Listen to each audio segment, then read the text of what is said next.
Stop us if you've heard this story before. Guy meets girl in New York City. They fall in love and decide over the Christmas holiday to go on a cross-country road trip to Los Angeles. Now, as you well know, the best way to find out if two people are going to get along is a cross-country road trip. But before they get even an hour and a half into the drive, out of the blue, the guy proposes in the middle of a snowstorm in a Chi-Chi's parking lot. She says yes, but from that moment, for the next 7 days, neither of them brings it up again. It was as if it didn't happen until they're stuck in horrendous New Year's Eve traffic at the choke point just outside Las Vegas, the Hoover Dam. Trapped in the car, like the 10 trillion gallons of water behind the dam, the pressure builds and builds until they can't take it anymore and they decide to get married in Vegas that night. Shenanigans ensue. They scramble to find a vacant hotel room on New Year's Eve, race to get a marriage license after hours, try to find wedding rings that fit, eat poison sushi in a shady casino, and they still have to get to the chapel on time. See, when someone tells us a story, it's very different than when someone just gives us information. Science has shown that totally different parts of the brain light up. And if that story is told to a group of people, it literally puts everyone's brains in sync. Stories carry power. How do we know this? Well, as storytellers, we struggle with whether what we do has any true value. We're always asking ourselves what our contribution to the world is, as actors, writers, directors, producers. Is it escape? Entertainment? Sure. But we think there's more to it than that. In life, bubbles burst all the time. And when they do, we can find ourselves lost, confused, and unsure of how to deal with the sudden crisis or where to go from there. Don't you wish you had a map, some sort of guide to get you back on track and moving forward again? What if we told you that stories, books, TV, movies, theater hold a greater power than we often give them credit for? Have you ever heard the phrase, be the hero of your own story, but don't know how? What if we told you that the directions have been right under your nose your whole life in the form of stories? Which stories? Well, kind of all of them. As storytellers and performers who have read and written thousands of scripts, we started to notice that stories are filled with these bursting moments. As a matter of fact, it's a necessary component to any good story. You don't generally read a lot of books or see movies about perfect people and their perfect lives. We wondered, could we use story structure to navigate crisis and to make changes in our lives? Well, stories have been told since the dawn of time to teach us valuable lessons, so is it really that far-fetched? I mean, us humans are still around and the mammoth isn't, so who's to say? We wondered, maybe the reason we respond to stories and why they keep getting told and retold is because that's just how life works. And just so you know, you're already the hero of your own story, even though you may not always feel like it. Now, you may say, no, I'm no hero. Heroes slay dragons and save people from burning buildings and do other heroic stuff. Sure, some heroes do that.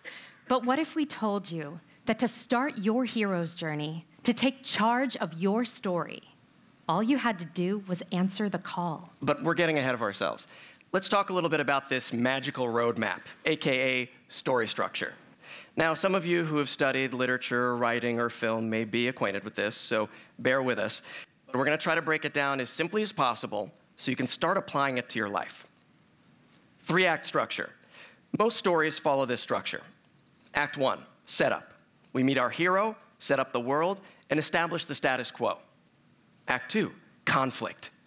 Something threatens the status quo, and the hero goes on an adventure. We get what they call a rising action, then a falling action, which leads us to Act 3, resolution. The hero beats the villain and comes back to their life changed. Now, as you movie buffs may know, it can be described a little like this. Exposition, again, who's our hero and where are they? Inciting incident, something crashes the party. Fun and games, the hero is off on an adventure. Low point, struggle, it ain't always easy. Low point. The hero, it looks like the hero is toast. Climax. There is a final fight, and the hero emerges victorious. Denouement. Basically what happens to the victorious hero after winning.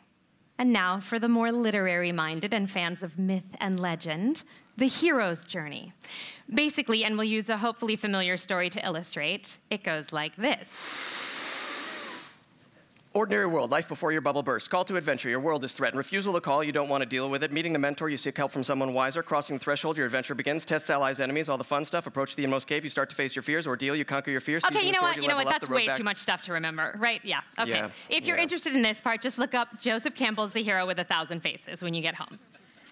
In the meantime, we have cherry-picked all our favorite bits from all of those and put them together in a tidy little package you can take home and use yourself. Life story structure.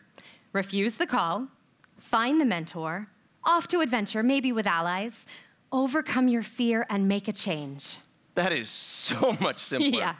Basically, something shakes up your world, and you try to ignore it, but it throws you up against a big fear or weakness, and you may need a little help from an outside party to give you the confidence to take action, to accept the call. After that, you're off on your adventure. And it's not always easy, so maybe get some friends to help. And then once you've got that, it's just about building the confidence to overcome your fear. See, what we're really doing when we apply this idea of story to a crisis situation is reframing. Reframing is a common psychological technique to allow someone to get distance from a charged emotional event and look at it in a different, more positive way. In my experience as a hypnotherapist, I learned that a useful therapeutic imagery method is to literally envision events in your life playing out as a movie on a screen in front of you.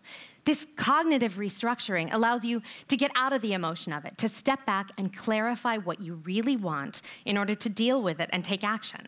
A common example of this might be an athlete taking a loss and reframing it as a valuable learning experience.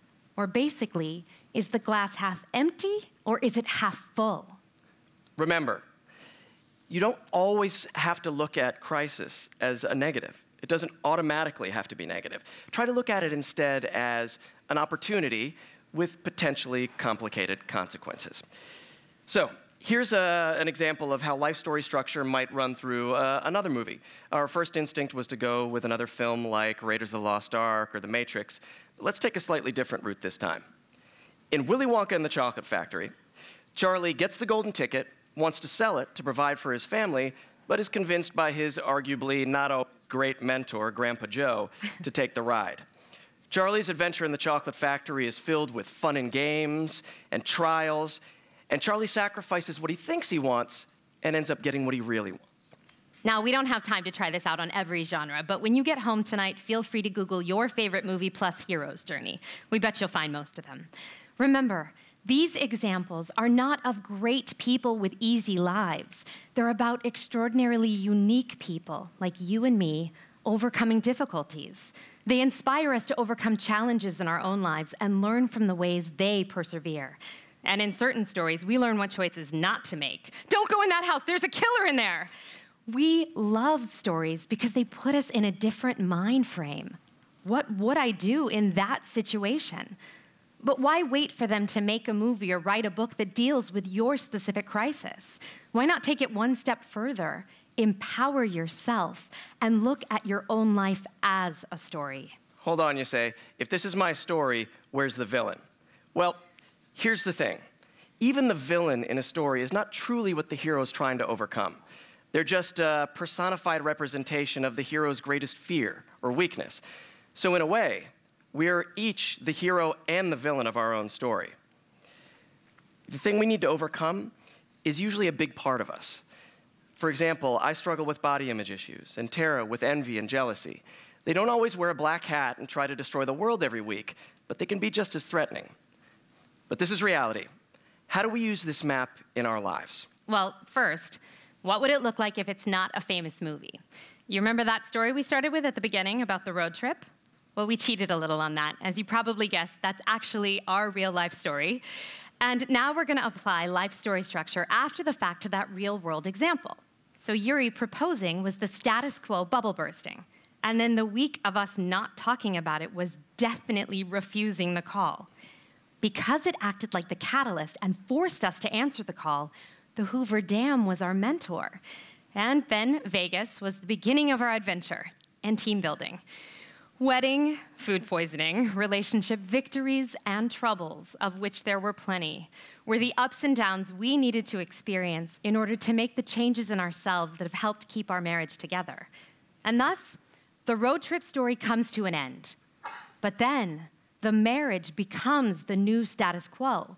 And then later, having a baby is a whole new bubble bursting. Big bubble. Big bubble. Big bubble. We would argue that throughout life, we're playing out both large and small-scale versions of the structure. It'll play out over your whole life, over a day in your life, and even a moment. A story fractal, if you will. Okay, let's look at another real-life example we can run through this structure. Now, Tara recently wrote a young adult novel, and she's very passionate about it. But after asking for and receiving several critiques of the book, she's become paralyzed because she doesn't know how to fix the problems with the story. So, Tara, let's treat your crisis like a story and see where you may be on the timeline. Why is this a crisis? Because it feels like the book isn't good enough, and I don't feel like I know what to do to fix it, and I feel stuck. Well, were you excited about the book when you were writing it? Of course, that's why I was writing it. So why don't you just put it out there? Because the feedback I got was that the book has some major issues. Okay, well, what do you want? I want to finish it. I want the book to be good. I want people to like it. What are you afraid of? Being a bad writer, not doing a good job, failing. You want me to stop asking you questions now? Yes. Okay. Okay. So we know that these are a lot of questions, but asking questions gets the mind going on answering them, even if we don't know what the answer is yet. Scientifically, this is known as instinctive elaboration. Basically, when faced with a question, the mind momentarily stops thinking about anything else and automatically addresses the question at hand. And this can be really good at getting you focused and coming up with a solution. The refusal of the call in this instance is if you can't decide what to do next and instead choose not to move on. What are you afraid of? Why don't you want to move on? Identifying and figuring that out will identify the action you need to take and ultimately the change you need to make. The hero refuses the call because they're getting shoved up against something uncomfortable. If the decision was easy, they wouldn't have any trouble with it. Now, you may be in a part of your life where you're just sailing and not pushing up against anything difficult at all. And you can just happily watch movies and read books about other people's trials and tribulations. But if you are bumping up against resistance, then that is where your story begins. In the case of my book, I'm having trouble moving forward and I don't know what to do. Maybe I need to find a mentor. And in this case, maybe my Yoda would be an editor to help guide me. Whereas I would argue that she's already on her adventure. I mean, she wrote a whole novel, for Pete's sake. I mean, maybe it's time for her to put together a team that she can trust to help her get to the next step. See, she thinks she's at the stage where she needs a mentor. I think she's at the stage where she's off on her adventure already. And here's the great thing. It doesn't matter if you correctly identify where you are in the structure, as long as it gets you thinking about how to move forward. Okay, let's look at one final example, because if stories have taught us anything, it's that things work best in threes. When we got the call to come and do a presentation at this conference, I immediately said yes, because who wouldn't? But as the reality started to set in, I was besieged by fear and doubt. Who are we to do a talk at a gathering like this, I thought. We'll never come up with a good idea. Soon became, oh no, people have already done a whole bunch of TED Talks on the things we want to talk about. Soon turned into, is it too late to back out? Was I refusing the call? I don't think so. I think I'd already said yes before I realized what I was getting myself into. But what kept me going then? The team that I had put together. Mostly, that was Tara, who is an unstoppable engine of finishing the things we start, but also our friends who listened to our ideas and who sat through rough drafts and gave us feedback. It can be hard to ask for help, but a hero rarely does it alone. And remember, once you're on your adventure, you can assemble a team to help you get what you want. Okay, yeah. Now, in reality, let's be honest. When you're in crisis mode, you're not gonna wanna story your way out of anything. You're gonna wanna go and get a drink or eat some cake. Yeah. And that's okay. Remember, refusing the call is part of every great story. But eventually, it'll get old. And it won't get you out of the rut you're in. You might as well story on and take action. What's next? That depends. It's time to ask yourself the hard questions. What do I really want? What am I afraid of? What would The Rock do? Whatever the crisis, internal or external, big or small, find the story of it. Decide where you are in the arc of that story, and then really imagine yourself for a minute in that movie or that book. And don't worry about making the right choice. Because, and here, hopefully this will help put your mind at ease, there is no right choice. It's all about taking action. So I guess that makes every hero an action hero. Hopefully this approach will help take the pressure off you feeling like you immediately have to solve a crisis. You could just hammer away at the problem, or you could let the solution take you by surprise, the way it would in any good story. So go ahead, have fun. Make it fun. What's your favorite kind of story? Mystery, romance, action, horror? Pick a genre and get yourself motivated by playing out your crisis through that lens. Okay, so let's recap. You realize you're struggling because something challenged your status quo. Time to figure out what you want, and maybe you need a little help with that. So don't be afraid to get yourself a mentor. Then it's time to act, and you are off to adventure, alone or with friends. You'll succeed and fail over and over again. We could do a whole other talk on why failure is the fastest way to succeed. Yeah. And you will repeat this cycle until you build the confidence to make that change and get on living your life. And then something else will go sideways, and you'll have to do it all over again, and again, and again if you're lucky. Remember, as much as we lust after them, perfect lives are boring. Dive into the conflict. Go on an adventure. You're a hero. That's what heroes do. And let's be clear, you don't have to apply this to everything in your life. You just need to haul it out when you're feeling a little stuck and you need some help getting back on track. After that pint of ice cream, of course. So that's the plan. You're already the hero. You just have to answer the call. Now go live your life story. Thank you.